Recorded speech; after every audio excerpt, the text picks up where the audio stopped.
Oh, hello. There you are. Picking back up where we left off, we've definitely not been talking for the last 20 minutes about fantasy football without this being recorded for some reason. So anyway, week one thoughts. You caught us recording a podcast. Not recording a podcast.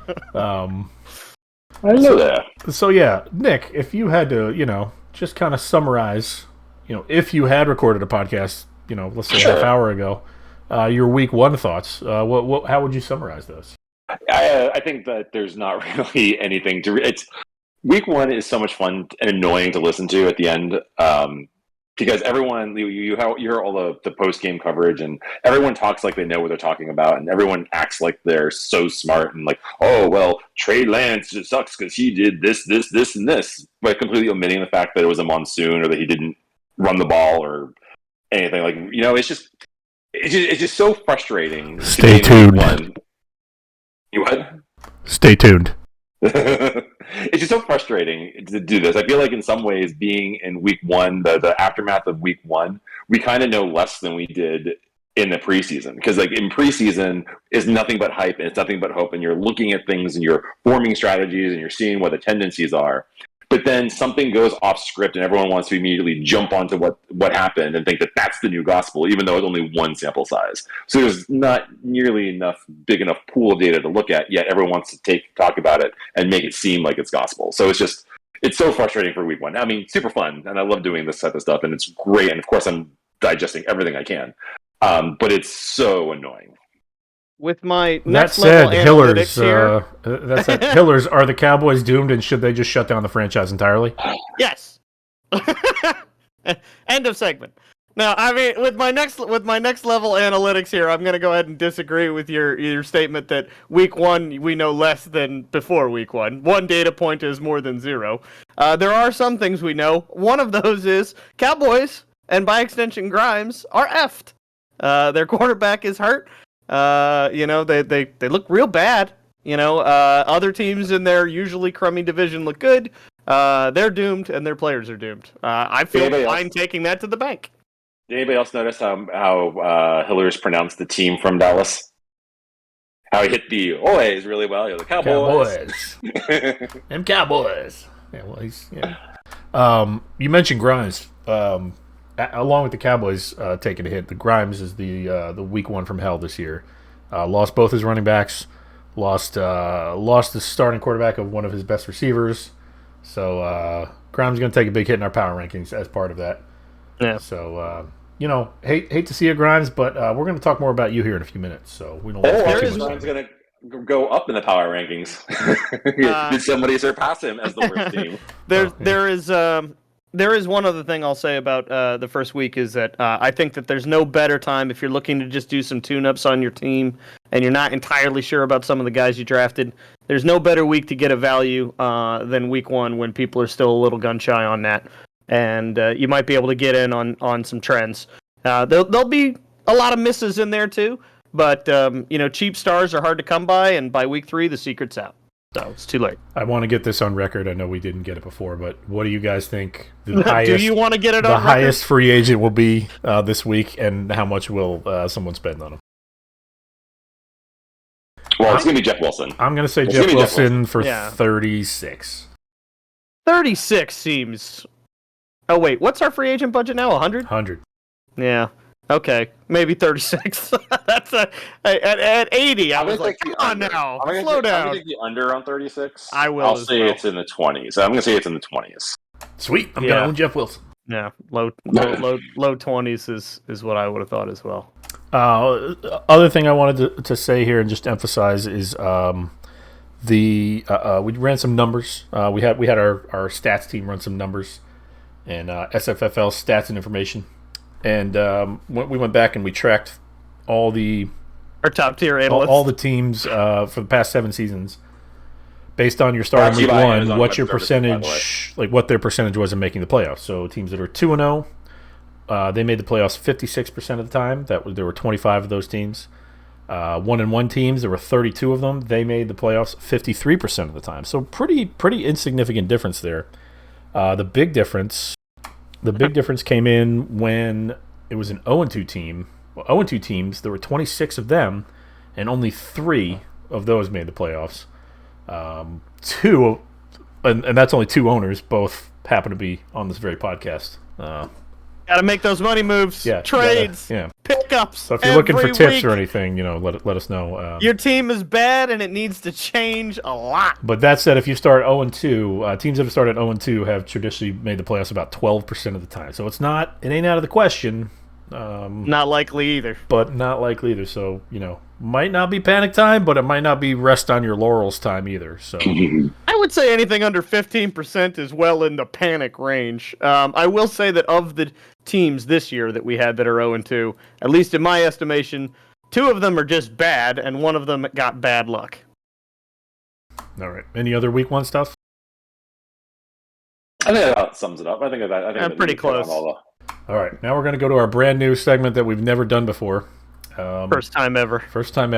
We're going to be very spontaneous. What is it called? And no one has any idea what any of us are going to talk about. And this is called Because Of Course That Happened. And that is because all the preseason hype, all the things we thought might be different, all the things we thought might be the same, sitting there watching the game Sunday, and you're just like, yeah, of course that happened. Yeah. And we're going to start going back to one of Nick's topics that he brought up earlier. Trey Lance. He stinks. Of course he stinks. What evidence do we have that Trey Lance is good at football? We have none. He threw 300 passes in college, and the 49ers sold the farm to draft him. And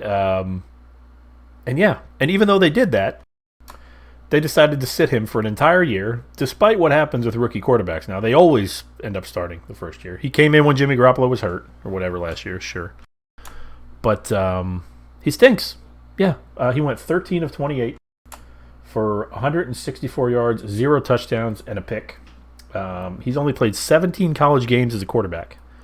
And for some reason, this guy's going to be a fantasy stud. So, no, of course he stinks. We have no evidence that says otherwise in the NFL. Preseason hype might have got that one. And the 49ers said, yeah, we're not going to trade Jimmy G. Sure, we've got a quarterback that, I don't know, 6 other teams would like to have on their roster. But for some reason, they've decided to re-sign him and keep him around, despite whatever quarterback controversy that might cause. You don't do that unless you think he stinks. And for him and all other one-quarterback teams that have a bad quarterback, Carson Wentz, 300 yards, 4 touchdowns. Just saying, on the waivers. He's out there. Might be Wentz time. Say Wentz time? That's how you... There's another panic indicator right there, is you declaring Wentz time on week 2. Yeah. Agree. Trey Lance is rough. One thing I noticed this week is, man, there were some high scores. I mean, I think it's just... they seemed... And maybe this is just recency. It's probably recency bias, but a team usually, if you score 85, 90 points, you're probably looking at a 1-1 on a doubleheader week. You're probably you're gonna be somewhere on just shy of the 50% mark on the rotisserie. Not this week. I mean, there were 120s, 130s, high 1-teens all over the place. So it's like the expectation of points as just a raw indicator seems real high for week 1. But Nick, something tells you might have an insightful thing to say about that. I might. I don't know. I think that you're not wrong that maybe there are points are starting to score a little bit higher, but I think that you have to keep in mind that this is week 1. Everyone's healthy. There are no bye weeks, so everyone is starting their perceived optimum lineups. So I think looking at the scores in from weeks 4 on might be a little bit better indicator of scores going off the charts. But who knows? I mean, who knows? What I'll say is I think they're more condensed this year. I think the amount of teams we have within 40 points of each other is noticeably different probably than previous years. So, and in my 10 seconds of research that I did to look that up, that seems to be the case. So, you're not off the hook, bad teams. You're still bad. It's just still bad by a less. Maybe other teams are bad too. Maybe we've all got worse. That's what we're not thinking about. Nick, what you got any? Yeah, of course that happened. I do, because of course that happened. Because this is fantasy football, and of course this is going to happen. My team went 1-1 this week. My all play 10-1. The one team that I could have lost to this week, I played. Danny Grimes is 1-1. His all play 1-10. He played the one team he could have beat this week. So of course that happened. Yeah. It's still gambling. I'm That's what we gonna forget. I'm gonna jump. I noticed that too. I didn't notice it from your end, Nick, because I tend to look at the negative side of things in fantasy football. But yeah, of course, Danny Grimes won the one. Oh, played this the is one a very team he negative. played. Mine's a very negative. Nick, I don't see that what the was- positive is. Oh yeah, no, you're right. The positive is that Danny Grimes won. No. Let me spin it. Negative for me because Grimes is in my division. How about that? So Yeah. maybe the me centric version is what I looked at. And so I said, you know what? I feel like this happens a lot with Grimes. Like, is this really? And of course that happened. And so I went back and looked at the last 4 seasons. And in 3 of the last 4 seasons, Grimes has outperformed his all play, which, you know, you'd think that would average out over time. So let's Not go like back to last year. It was about on par with his all play. So that one worked out, you know, fine. Congratulations, Grimes. You know, whatever. Good season. Banner year for you. Yeah, banner year. 2 years ago, he was 63 and 69 in all play. He had a 477 Nice. win percentage in all play. He has somehow pulled an 11-5 record in the league for 688 win percentage, and he won his division, by the way, with that 477 all play. Year before that, he had a 381 win percentage in his all play. Pretty bad. Somehow went 12-4. So grats on that. Won his division. That's a 750. That's 381, 750. 381, 750. Okay. Year before that, not quite as drastic, but had a 378 win percentage in all play, yet 438 win percentage. Still stunk. Whatever. It was a bad year for him.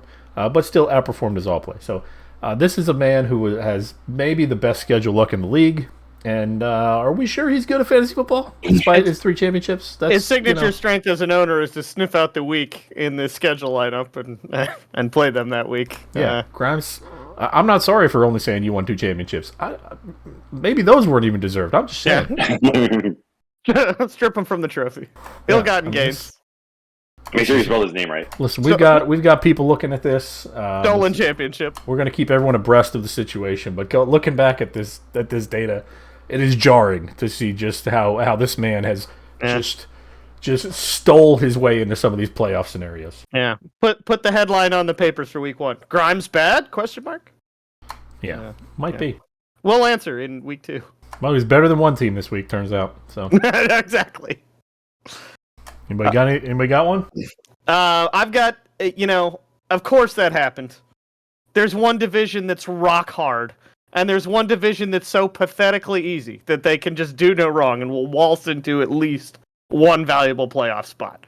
We've got, I think by almost anyone's measure, 4 of the top 5 teams in the league in one division.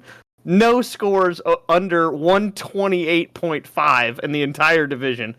Cannot buy a win with the schedule like that. Might be the highest just joint score for any one division in league history. It's crazy how difficult it was to win. And then you go down to soggy Subway sandwich, and you see a top all play of 6-5. Which results in a 1-1. What a perfect division name, by the way. What is what? What a perfect division name. I think, these may be the most appropriately named divisions in all league history. This league, this division, hot garbage. You're fine. Just do whatever. You probably go 1-1 like everyone else in your division, and one of them is going to be in the playoffs. Of course, that happened. What's funny is because when you look at that, 4 of those wins had to happen in that division because 2 of those Infuriating. wins, because they were division games. So 2 of those wins had to happen. So let me ask you guys this real quick on that note.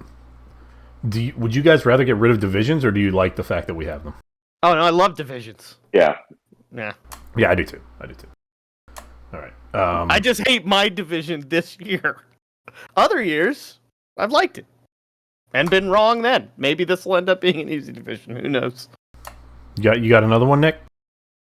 No, I don't. I'm good. Oh, I got one. Retire. I got one. The top 6 kickers, currently, the top 6 scoring kickers are all unowned right now because, of course, they are. Because nobody cares about kickers, and nobody's going to go pick them up because, of course, they won't. Because, of course, that's going to happen. Of course it happened. Of course it's going to happen. Of course it's happened a million times before. Of course nobody gives a crap about kickers. But here we are. Let me compare that to some other positions for you, by the way. I ran some more numbers. You can only do it at one where they're likely sort of likely to keep one, maybe like defense tight end. Maybe quarterback. QBs. Okay. 9 of the top 12 QBs are owned. Okay? So let's throw that out there. 9 of the top 12. Remember, kickers. Carson Wentz, available now. 3. Go get him, Merrill. 3 of the top 12 kickers are currently owned right now. Okay? So I just want to throw that out there. 3 of the top 12. That, by the way, Justin Tucker, who went for $4, had 6 points. He's currently the 22nd overall kicker. There's 32 in the league, folks. He's 22nd. Harrison Butker, 13th at $3. Daniel Carlson, $3 on him. He's 14th. Tyler Bass, $2 on him. He's 15th. So there's no kicker that was anybody spent more than $1 on that's in the top 12. Now 3 of the top 12 kickers are owned. 9 of the top 12 QBs are owned. 11 of the top 12 running backs are owned. You might say, well, you have to start 2. So what about the top 24? Okay, 22 of the top 24 running backs are owned. 10 of the top 12 wide receivers are owned. If we go to 24, 18 of the top 24 receivers are owned. Well, I mean, you can't mess with Devontae. Yeah, I hear what you're saying, Merrill. We should all buy more kickers. Now, I appreciate that message. Go do it. That's exactly what I'm saying. Go buy more. Well, wait, you already spent $4 on your 22nd best kicker, so congrats on that. Money well spent. Tight ends, you might say, wow, the tight end week, by the way, was horrible. Let me read you the top 10 tight ends this week, okay? Travis Kelce 1, because of course that happened. O.J. Howard 2, Taysom Hill 3, Gerald Everett 4, Will Dissly 5, Dalton Schultz 6, Pat Freiermuth 7, Colby Parkinson, whatever that is, 8th, Darren Waller 9, Tyler Conklin 10. That's your top 10 tight ends. 7 of the top 12 tight ends are owned still, by the way. Out of that, just running through that, okay? If anyone wants to know what position Merrill's coming for next, he's broadcasting it. It's tight end. No. Hold your tight ends close. Let's talk about defense. You might think, well, defense is kind of random. Why don't we just get rid of defense, too? 7 of the top 12 defenses are currently owned as well in our league. So I repeat, kickers are completely unpredictable. No one cares about them. The top 6 are not even owned, and they won't be owned come tomorrow because who gives a crap about kickers? So just want to throw that out there because, of course, that happened, despite all evidence or all claims to evidence that you kicker morons have. Long live us, kicker morons. He hates fun and can't stand that he's losing because he refuses to draft the best players. In terms of my, of course, that happened. I will say, good players are good again. Who the F is surprised? Why do we pretend every year that players that were good in the previous season have now become ancient, decrepit skeletons? They have no possibility Like who? of ever. Well, we were like, oh, you're going down this year, Pritchard, because of your Chiefs love. But there's Patrick Mahomes at number 2. You know what I mean? There's Clyde Hilaire-Edwards, who was getting no preseason love. He's doing just fine. Clyde Hilaire-Edwards. Whoever the fuck his name is. It's like there are guys that went for just not much money, and we're not had none of this preseason hype that are perfectly good. There are a few guys also that you might have expected to do a lot better, but even in the NFL, I mean, I was sleeping on AJ Brown. That's on me. He's worth that money. I was incorrect. I shouldn't have done that, but it didn't come from nowhere. There was a lot of preseason hype being like, oh, maybe Devontae Adams will be the guy. That's stupid. Of course it's going to be good. He's perfectly fine. Michael Thomas is still perfectly fine. There's a lot of panic year to year for a guy that's some people that have been in the league and doing quite well for 4 or 5 years that maybe this is the year they're going to drop off. No, they're fine. Of course that happened. They're good. They're in good offenses. They're going to score points. There's a old fantasy baseball guy who's been around for a while, big into rotisserie baseball. His name's Ron Chandler, and he's a guy who says once you display a skill, you own it. And that's kind of his thing. Like when he talks about it, it's like once you display like that you're a good player, like you're a good, like you own it, right? You're a good player. So like, yeah, Michael Thomas. Once you catch 140 passes in a season or whatever, yeah, you're good. Yeah. You own that. Yeah. Not going to suddenly suck. Yeah, you're not gonna. Yeah. Something that's actually not on our list, and we could probably talk about here real quick because, of course, it may be a different segment. We can come up with a name of it. Like, you guys literally have no idea what I'm going to talk about right now. You underprepared? Of course that happened. Still recording? Sorry. Go ahead. Oh, let me check. Hang on. Oh, for Christ's sake! Still recording. We're good. I'm not doing it a third time. We're good. I think it's unnecessary going through the matchups. Do we want to just go over the teams real quick and just talk about what you're talking, the players that were good or people from the like? Let's overreact to the draft of the rosters and say, is there anyone on this team that you think that looks like they're going to be really good, or someone that maybe should be starting to worry a little bit about the players that they picked up in the draft, like after week one? Yeah, we could just do a quick. Yeah, let's just do a quick. This is that way we're talking about everyone's team because that's what you guys want to hear about. Sure. Is your teams. Start. We kind of did dad dicks already, but I'm just on the roster page on the website, guys. If you want to start there, start with the dad dicks. Any updates or changes other than what we said already on this one? Panic on Zeke. Yeah, no, we spent to a lesser extent. He doesn't have Zeke, but yeah. Oh, I've got wounded ducks up. Spoiler alert. Dad dicks. Dad dicks.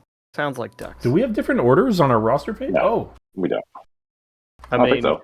Oh, you were still. I thought we'd already said all there was to be said about Grimes. He's bad. He did say that, and Okay. then he's Grimes, you're a bad owner, and your team sucks now too. So You're bad, and you should feel bad. yeah. On to the wounded ducks. He does have that Jahan Dotson though. He does. And Yeah, good snag there. I maintain my hot take that he's going to have a better year than McLaurin. Yeah. All right. Wounded ducks. And what's the update on the ducks? Oh no! Oh no! Is the update on the Ducks?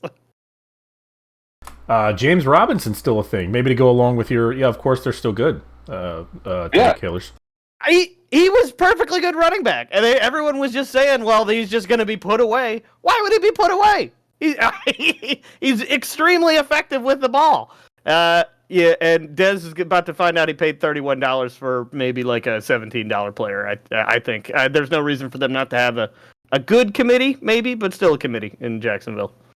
Well, it's the little bit that I saw of the game. Jacksonville's problem looks like they're going to be looking for a quarterback next year because from what I saw, it was not the supporting cast that was the problem. It looked like it was Lawrence to me, but maybe it was just the very small sample size that I was looking at. Etienne dropped 1.5 touchdown passes. Now you might ask, what's a half touchdown pass? It's one that might have been a touchdown, but maybe not. But one was definitely a touchdown, and he did drop it. Hey, so, I haven't dropped a touchdown pass. You haven't, and that's what everyone says about you. Give me that money. But so I will say that there's that. But the James Robinson thing is a problem. Everybody thought Etienne was going to take the shot and run with it. James Robinson ain't going anywhere, at least for a while. So no. Value pick. That and you add the fact that now Dak is gone in Dallas and Zeke is his other running back. Man, that's, he took some hits this week. This wasn't a team that could afford to take hits. Yeah, so might have that lead to him being the lowest scoring team this week, and I don't know, maybe he'll make some moves. Hillers known zero chance. Highest scoring team this week, Nick. Any updates? What do we think? I think that in looking back at it, it was definitely a product of his name being thrown out there. But I mean, Josh, he scored 8 points. I get it. Like I'm not jumping over the moon for it. But he got a lot of work, and Josh Jacobs for $25 like could probably pan out for him. And Michael Sanders, like his running back core is still solid. Basically, Miles Sanders. Michael's his brother. The extra memorable Michael Sanders. Kilometer Sanders is could be solid. Like I think that your running back core is still going to be solid, and I think that with getting the price that you paid for some of those guys, like definitely helped you build your team the way it did. So it looks really good. That's offensive. And that's really and yeah. Miles Sanders fucking hates the metric system. I'll have you know. So. Yeah. I mean, Hiller's your team. Look, I don't think there's many changes here. I said it was good before. I think it's still good.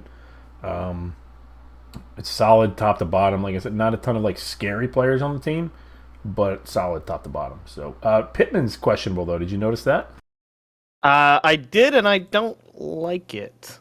A quad injury?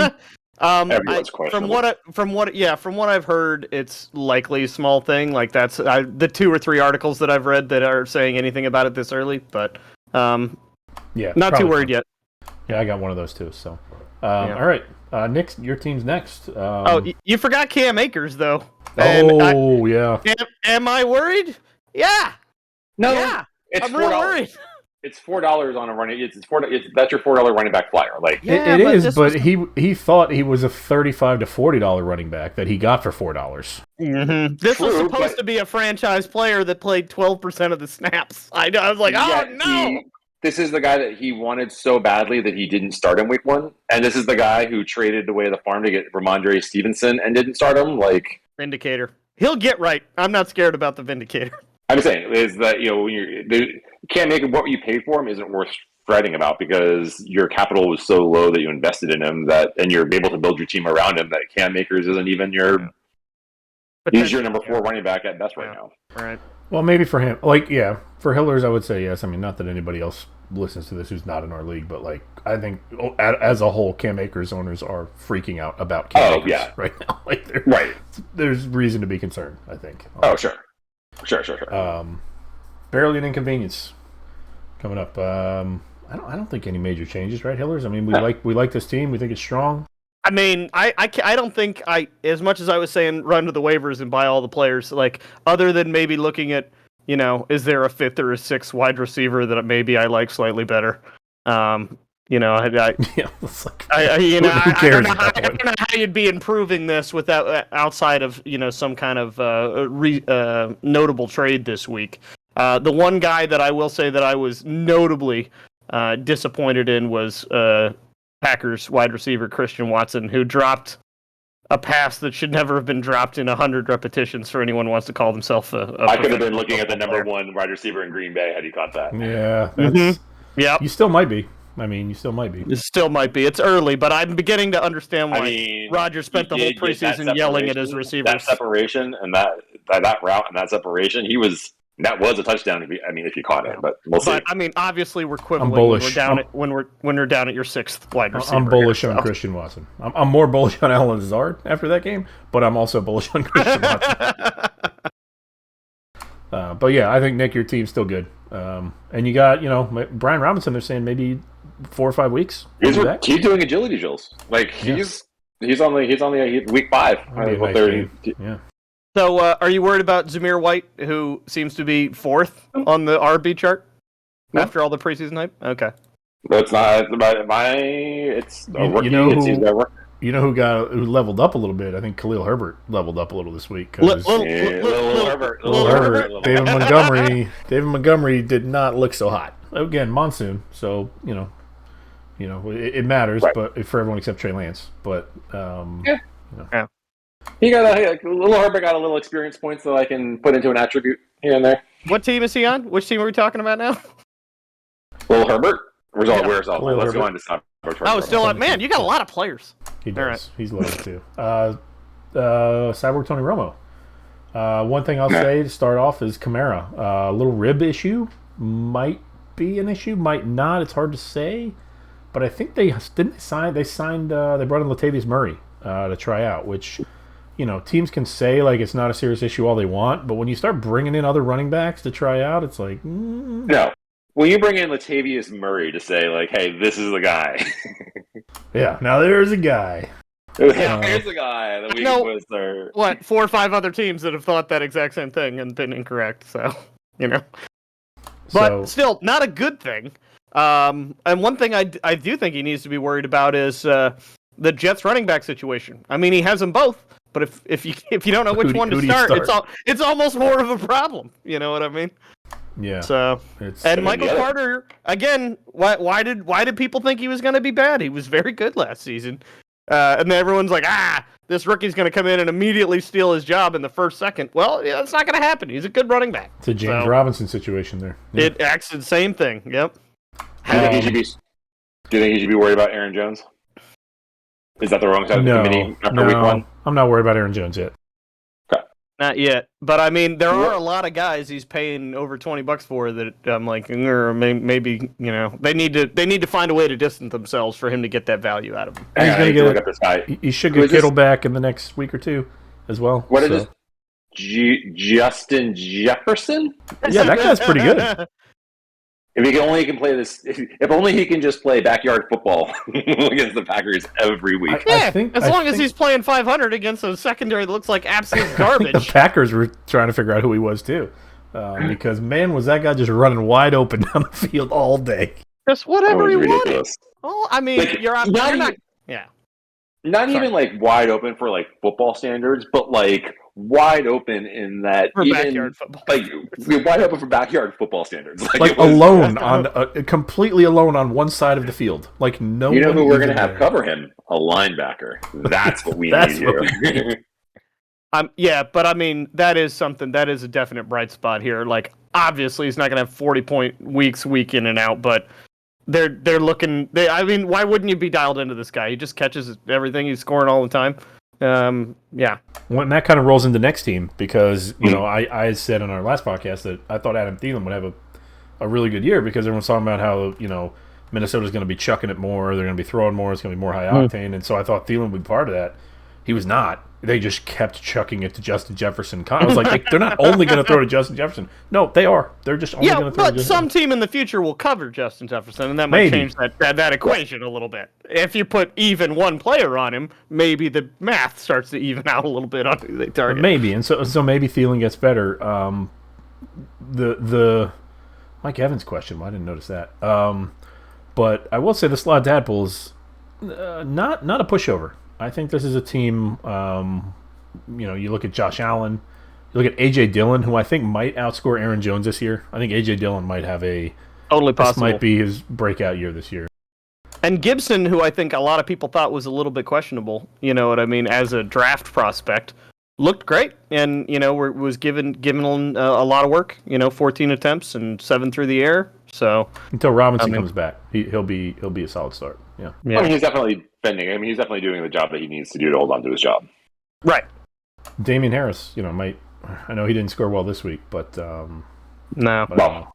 We know. Yeah. What's up with Evans? It says tending to calf issue, which doesn't strike me as major huge. Yeah, he's birthing. In his latest. Isn't that nice? Little Norman. All right, so they got Godwin hurt, they got Julio hurt, they got Mike Evans hurt, and Russell Gage hurt. So Gronk's coming back. Who's catching passes? Yeah. Yeah. Gronk's coming back. Yeah. Tom Brady's going to hire a voodoo woman to put a spell on Rob Gronkowski. Is Joey Galloway available? We can bring him back, maybe. Might as well. No, I think Slot Tapple's good first week. This is a team I thought would be a pushover, and it was close. It was close, and Josh Allen is terrifying to play against. So good luck to all of you when you face him, because my God. I bet Antonio Brown wishes he could see himself catching passes in Tampa Bay. He does. Winier. Well, we know. Yeah. Anyway, Nick, I'll let you go.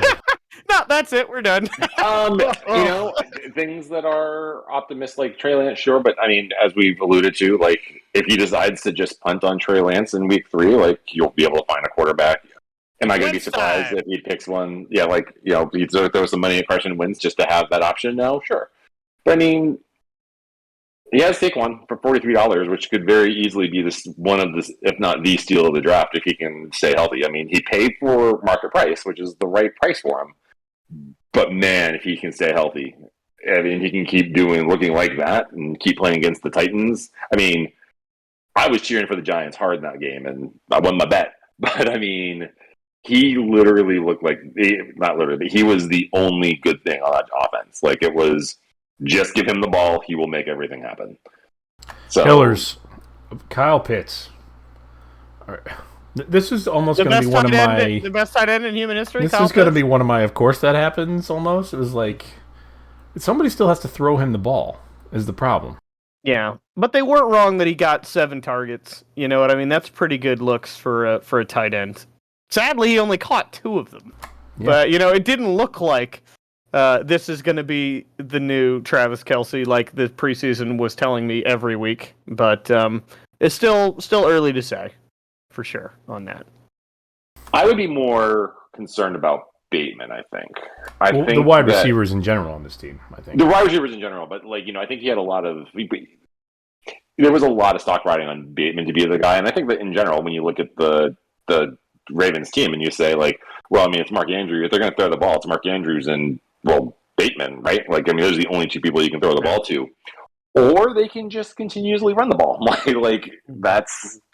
Or they can just force feed Andrews. Or they can throw it to this new guy. Duvernay. But we're forgetting the big hit here that he took, and Keenan Allen, who was dominating, who was looking amazing, and went out in the first quarter with 10 points. He was catching everything, could not be stopped. And so that's the concern. Now they're saying there's a chance he's back. He's probably not back because they play tomorrow night. It's unfortunately a quick turnaround. Too soon, yeah. But maybe he's back week 3. So if this team doesn't have Keenan Allen, they're hurting. Honestly. Yeah, this is one of those, and usually I like this strategy for wide receivers because it usually works. Pick a bunch of guys that have good prospects and have good press, and one of them will probably hit. But after this week 1, you have to wonder, what if none of them hit? It's then you've got real problems. It's wide receiver 2s are easy to get, but not so easy you can get a roster full like you need to get through a season with. Now if Saquon turns into Christian McCaffrey this year, which and breaks his leg? No. Well, yeah. But the not that part of Christian McCaffrey. But if he turns into that, then that can make up for some gaps in other positions. And Saquon looked amazing in that game. And it was against Tennessee, which is a good defense. Tennessee's no joke. And so I don't know. He's got himself in Saquon and Nick Chubb. He's got himself some two pretty solid running backs and can carry him and fill in some of those. Chubb had a hell of a day for having no touchdowns. You add a couple of touchdowns to that, and people would have made an even bigger deal out of what Nick Chubb was up to. All right, touchdown Jesus / Chiefs. Yeah. Any changes? I don't. I mean, other than Mahomes is really good. I don't know that there's much to say here. Here's a question for you. What do you make of the Edwards-Helaire Pacheco situation? I mean, how many Jesuses would you say strong he was? Because 12 attempts, 62 yards and a touchdown, good numbers. It's garbage time. It was garbage. Pacheco was in there for garbage time. He wasn't in there. He wasn't in there when the game was. I want to say mattered, but was competitive. He came in when the game was in hand. But something to worry about down the line, maybe. I mean. No. I'm more concerned about Jerick McKinnon, honestly. Jerick McKinnon had 4. Pacheco came in garbage time, but before that, it was kind of a swap back and forth with McKinnon and Edwards-Helaire. McKinnon had, I think, 4 rushes and 4 targets, so 8 opportunities at least. And Edwards-Helaire did not have many opportunities. He got the 2 touchdowns, which really saved him. Yeah, it was 7 attempts, but it wasn't a ton of work. 3 passes. Yeah. Yeah. So, I think you still got a value in Edwards-Helaire probably at that price. But something to watch as the season goes on. Kareem Hunt's the other one that this is another, of course, that happened. Kareem Hunt's really good at football. Terrible human being by all accounts. Just terrible. But really good at football. Just runs so hard, and I can't help but think if Kareem Hunt ended up on I don't know who's a team that really needs a run, the Raiders or I don't know, it's some team that really needs a running back. The Falcons, throw Kareem Hunt on the Falcons or something, right? Yeah. God, he'd be just a stud. Imagine if Kareem Hunt didn't kick that woman, in that hotel lobby, and just try to beat her, and he was still on the Chiefs. Could you imagine that team right now? Man. I mean, on the flip side, time to panic on David Montgomery. Yeah. He did bad. I mean, 17 attempts for 26 yards, 3 receptions for 24. Ooh, that's not $32 running back numbers. I think Herbert's going to be a bigger part of the picture there, and we kind of covered that earlier. But little Herbert, yeah. But receivers monsoon games, so take it with a grain of salt. But I guess. Well, Herbert's I do like his okay. Jarvis Landry pick for $1. Oh yeah, that's a steal. Jarvis Landry, 9 targets and long targets, like downfield. Depth of target was high for him, which is, Yeah, he's going to be a massive waiver pickup in a lot of leagues. You can get 2 wide receivers in a Winston offense. Like that's. Yeah. I mean, he can support that offense. So If Jarvis Landry is a thing, this wide receiver core is really good with DJ Moore, Terry McLaurin, Tyreek Hill, and Jarvis Landry. Like that is. That's really good. He'll be wondering who to beat you with. Yeah. Assassins. No, I have As a Assassins. Hitman. Yeah. Let's keep this show on the road, huh? I mean, I will say that he must have been pleased that a couple of that he didn't listen to what some people were saying in the offseason about the likes of Cordell Patterson and James Robinson. That they did better than I think most people expected them to do. Wide receivers remain hot garbage. This wide receiver core is a dumpster fire. Like it is. Woo! Gabe Davis is Gabe Davis his number because T Higgins out now.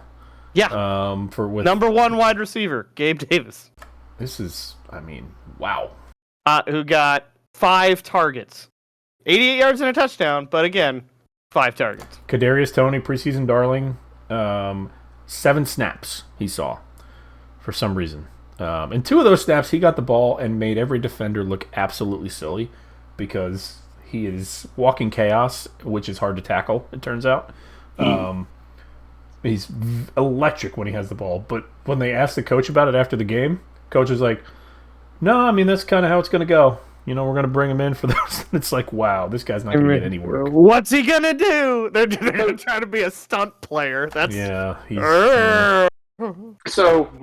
I'm going to put devil's out. I'm going to do a hot take here. Ready for this? All right. So you're not looking at wide receiver. You're not looking for wide receiver 2 here. What you're looking at is a flex. What he's looking for is a flex player, essentially. I think he could use them both. Well, because all right, who is he going to start? He's got Patterson, Robinson, and Taylor as his running backs. Like, do you start those 3? And then you have to start 2 wide receivers. And then you have to start 2. You can start Edmonds, honestly, too. It's a pretty deep running back core he's got here. Yeah, and Dobbins should be coming back relatively soon. Well, yeah, I'm telling you right now, just based on week 1, and I'm throwing out, Patterson's proven that he can do it, Robinson's proven that he can do it, and Taylor's proven that he can do it. Like, those aren't just like, random week 1 numbers of like rookie that hit. Like, yeah, those are proven 3 players that he can start. Then he has Gabe Davis. But now what he needs is that second wide receiver that he can plug and play. And the question is, do you just go to the waivers and find that? Like, you can drop any of these other guys. I'm trading Grimes, one of my running backs, for Jerry Jeudy. Is what I'm doing. Not a bad idea. Yeah. I actually got worried there for a second. I thought that's what you were doing right now, and I was like, oh shit. No. If I'm the Assassins, I got 5 startable running backs. Yeah. I'm trading one of them to Grimes, who has 0 startable running backs, for one of his wide receivers. He's got a lot of marketable talent on his team right now. If he's inclined to make a trade, he could make some hay with that roster he's got. I would say go for like Dotson or somebody else, but you're not getting Jahan Dotson from Grimes because he loves them. He's Commanders. He loves those commies. Fan. He loves the C words. You can maybe get CeeDee Lamb. I don't know. I don't think you can yet. You want CeeDee Lamb? I don't Lamb? think we're there yet. CeeDee Lamb is on my panic list, but yeah. You could if you're not marker, red crayon. Now's the time. It's a red crayon. Now's the time if you want him. So anyway, that's what I'm doing. Okay. All right. Hitman. Go ahead, Nick. Still a solid team. There's no real. I guess the question to you is, how worried are you about? How worried are you about your 2 big hitters? I guess the McCaffrey and Sutton. I guess is the question. No. What are your questions? My question is, DeAndre Swift got an ankle injury today, which not loving that so much. Turns out he's going to be by all accounts, he's going to play. He might have just been resting it or whatever, because it happened in the game and he still finished the game, so he might be fine. But don't love seeing that pop up on the injury report, on a Wednesday. So, yeah, don't love that. I got Penny to plug in if I need to. But, right. Right. I mean, your team right now, you don't start looking like you've got problems until you're beyond the first tier of depth, right? Like, I would say that in addition to a starting lineup, you've got one or two flex players. After that, it starts to get bad, but after that, we're also, picking nits. So. Yeah, no, like where I'm at. Another, of course, that happened. Wasn't worth mentioning, but Julio Jones is hurt. So, Of course that happened. oh, and Nick just messed. Was up it my on the layout. play where he was it on the deep play where he laid himself out? You messed up my layout, Nick. What'd you just do? Oh, sorry. Hang on. I'm just. Oh, for the love of. All right, so we're good on Hitmen. Good team. Probably didn't need a lot of work. All right, we're back. Okay. Not gonna happen, Chiefs.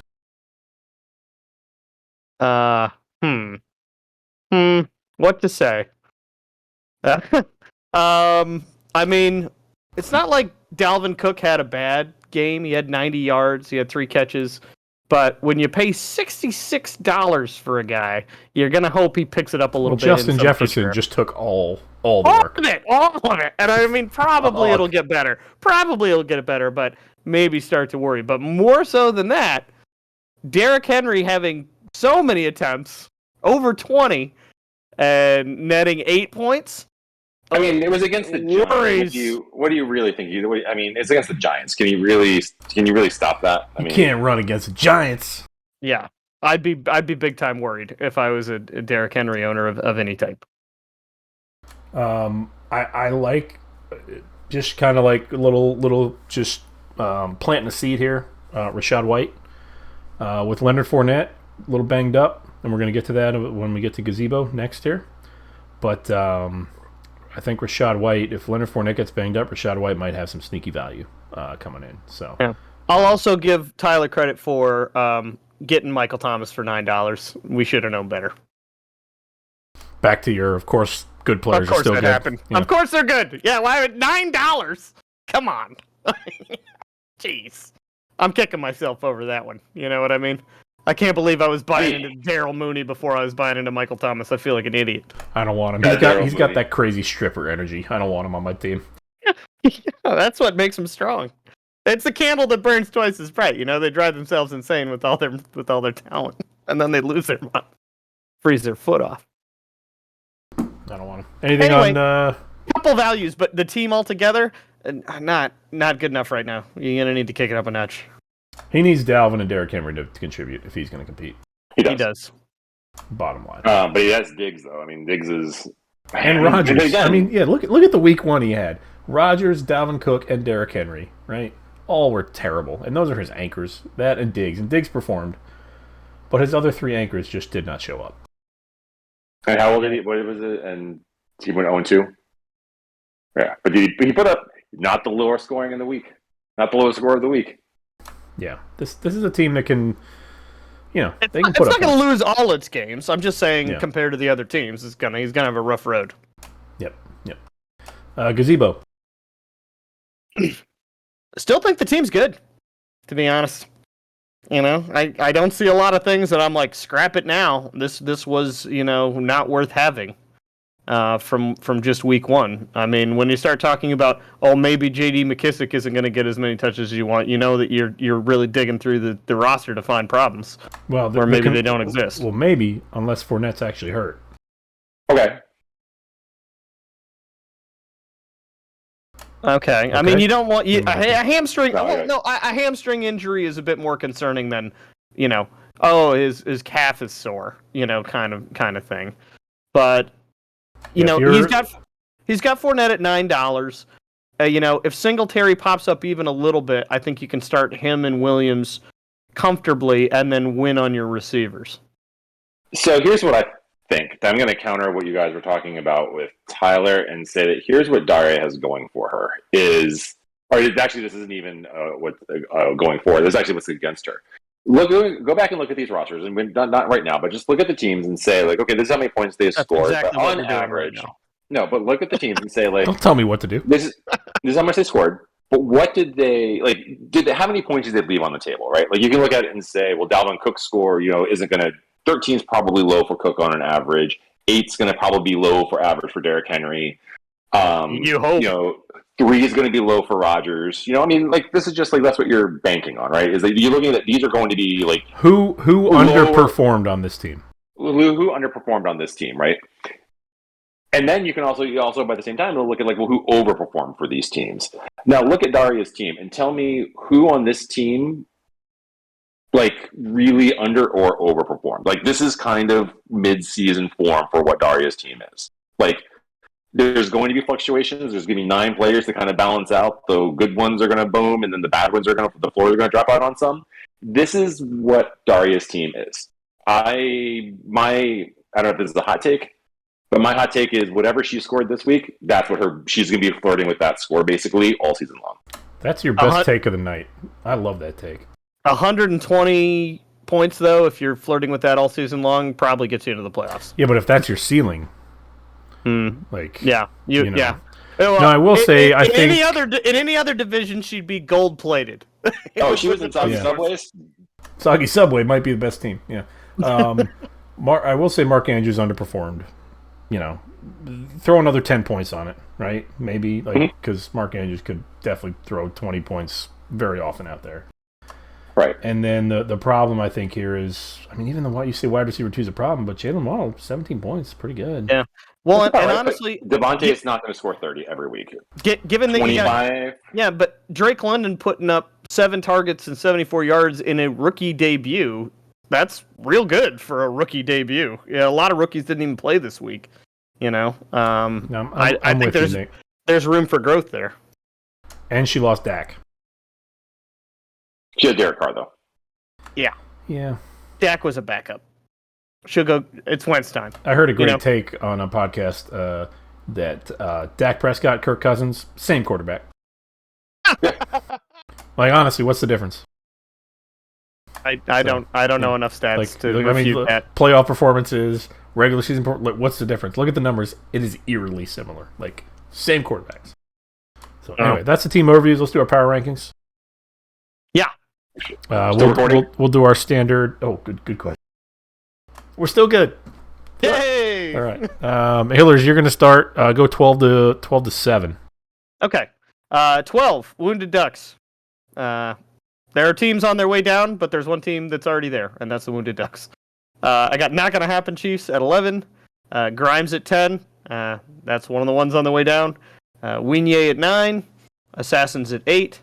Touchdown Jesus at 7. And then I should do 6? Or is that it? Okay. 7. Okay. Nick? Okay. Dad Dicks are 12. Oof. Wounded Ducks. Oof. Precipitous drop. You're going to go back and look at our preseason. Well, he might not be a good owner, honestly. That's true.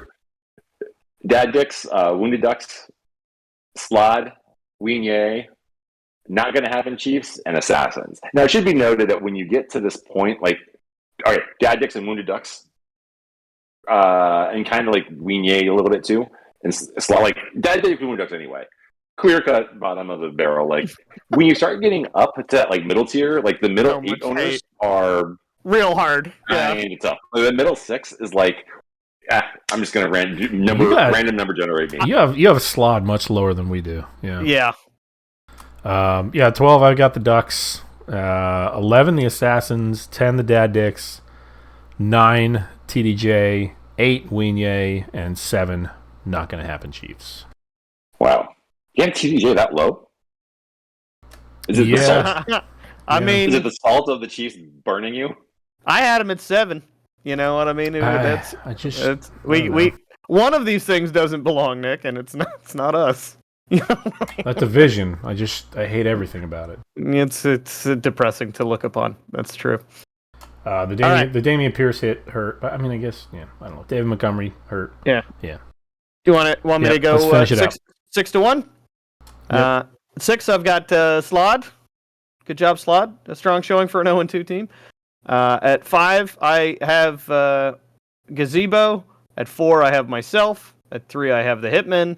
At 2, I have Inconvenience. And at 1, I have CTR. So you're the only one, Merrill, that managed to sneak into the top 5 that isn't in our division. So good on you. Nice job. Thanks, man. No. Until next week. Until next week, when all your players will be hurt, and to the middle you will go. Could be 9, could be 5. All right, Nick. All right. I have Gazebo at 6, Pillars, CTR, myself, TDJ, then Hitman. God damn you. TDJ Don't wanna seems be at the top. super high to me, but the rest of that, pretty Yeah, close. TDJ seems crazy high.